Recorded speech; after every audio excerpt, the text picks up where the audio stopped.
Meus cumprimentos a todos. Primeiramente, eu gostaria de agradecer a oportunidade de participar desse evento e também parabenizar toda a organização do Seminário Luso Brasileiro. Meu nome é Ana Paula Kozak e eu vou falar sobre o meu trabalho que eu apresentei para esse seminário, que trata do princípio da não autoincriminação e a responsabilização penal de pessoas jurídicas. A responsabilidade de pessoas jurídicas, hoje em dia, ela é adotada por vários países. E o Brasil ele adota de uma forma um pouco mais limitada apenas aos crimes ambientais, sendo que é a Lei nº 9.605 de 1998 que regulamenta. Quando se trata de responsabilizar pessoas jurídicas, nós vemos que há várias discussões sobre a ação dessa pessoa jurídica e também, por exemplo, a culpabilidade dessa pessoa jurídica. Só que nós vemos poucos debates, pelo menos aqui no Brasil, sobre o processo envolvendo uma pessoa jurídica. Ou seja, como seria o processo criminal em que temos uma pessoa jurídica como ré. E dentro dessas questões processuais envolvendo a pessoa jurídica, se insere o princípio da não autoincriminação. Ou seja, a pessoa jurídica teria esse direito de não produzir provas contra si mesma. Então, nesses debates, nesses questionamentos que nós vemos, alguns problemas são apontados relacionados, por exemplo, à representação da pessoa jurídica em juízo. Isso porque a pessoa jurídica ela é representada por uma pessoa física no processo criminal.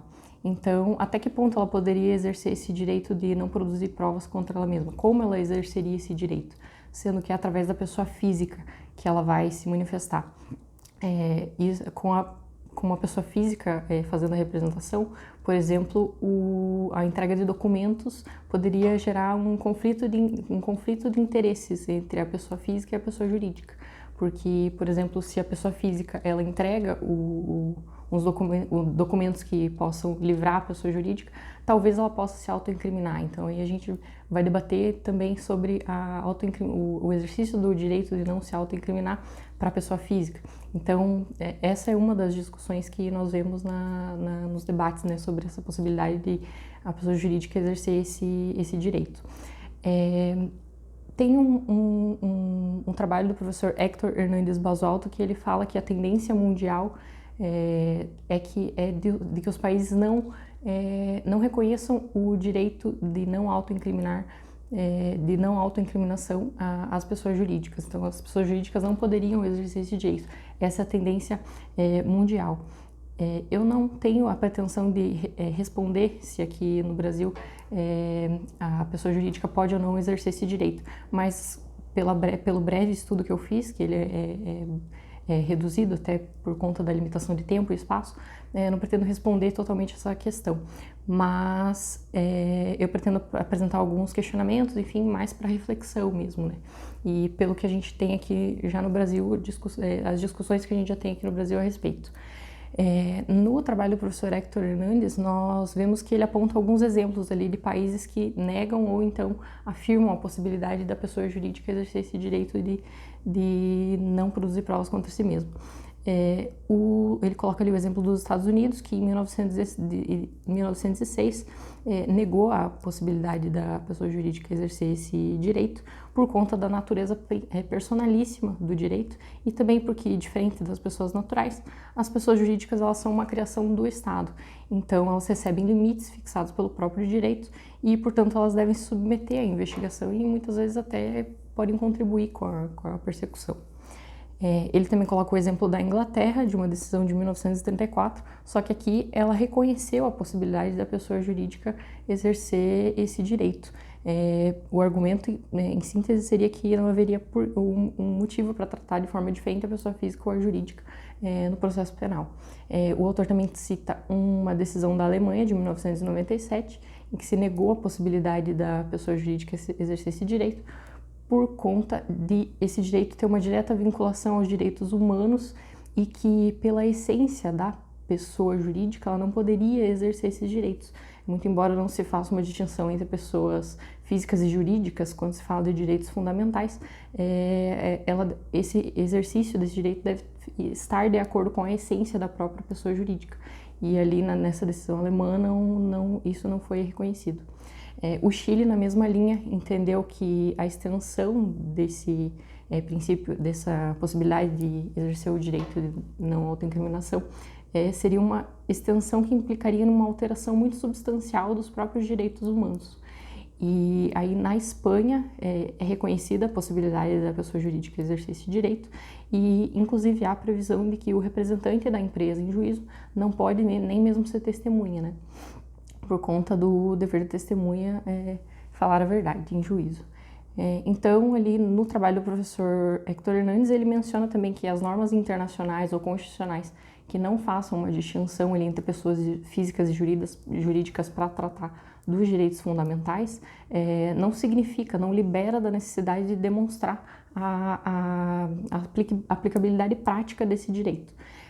Então, ele fala ali que, por exemplo, num processo judicial, um processo criminal envolvendo pessoa jurídica, por ela ser representada, sempre é uma pessoa física, é um terceiro que vai incriminar ela e não exatamente ela, né? Então ela não teria como se auto-incriminar. Então essa é uma das discussões que existe acerca da possibilidade de aplicar esse princípio ou não. Trazendo aqui para o Brasil, né, esse debate, nós vemos que teve uma decisão muito importante do Supremo Tribunal Federal, que no recurso especial número 548.181 afastou a dupla imputação em relação aos crimes ambientais, né? E o que significa isso? É que uma pessoa jurídica ela pode ser denunciada sozinha, então ela não é vinculada a um ato da pessoa física. Então ela não precisa ser denunciada juntamente com uma pessoa física para poder responder ao processo. O Superior Tribunal de Justiça, no mandado de segurança número 39.173, em 2015, seguiu esse mesmo entendimento do Supremo Tribunal Federal, afastando essa dupla imputação. Então, com isso, os tribunais superiores brasileiros reconheceram que a pessoa jurídica ela pode agir de forma autônoma, desvinculada de uma pessoa física. Só que no trabalho da professora Heloísa Estelita, ela vai ressaltar que a representação da pessoa jurídica em juízo se dá por uma pessoa física, muitas vezes pelas pessoas mencionadas no estatuto ou mesmo os diretores da empresa. Na mesma linha, a professora Ada Pellegrini Grinover vai falar que é o gestor da pessoa jurídica que vai representar ela, muitas vezes até no seu interrogatório, né, em juízo. E que todas as garantias previstas na Constituição, no Código de Processo Penal, deveriam ser asseguradas a essa pessoa física que representa a pessoa jurídica.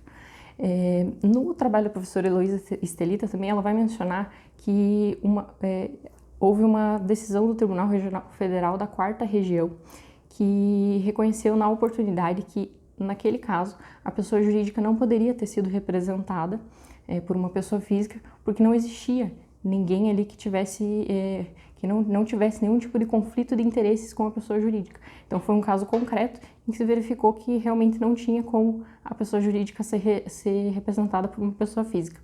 Então é também um outro problema que tem quanto a esse tema.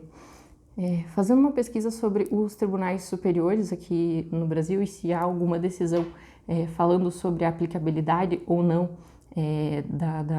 a possibilidade de uma pessoa jurídica exercer o direito de não produzir provas contra si mesmo, eu encontrei uma decisão do Superior Tribunal de Justiça que não se manifesta claramente sobre essa possibilidade ou não.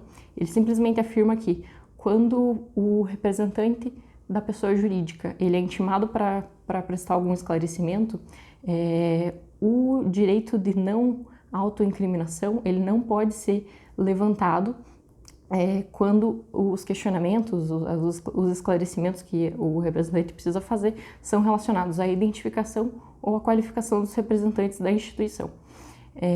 Portanto, o Superior Tribunal de Justiça, nesse ponto, não se manifestou claramente sobre essa possibilidade ou não de aplicar, de as pessoas jurídicas poderem exercer esse direito. Portanto, não há um posicionamento claro, pelo menos das Cortes Superiores Brasileiras, sobre essa questão que eu enfrentei no trabalho. As minhas conclusões, em síntese, são que o tema ele é bastante complexo, por isso mesmo que eu não pretendi esgotar o tema. A doutrina brasileira tende, pelo menos, a reconhecer a possibilidade da pessoa jurídica exercer esse direito.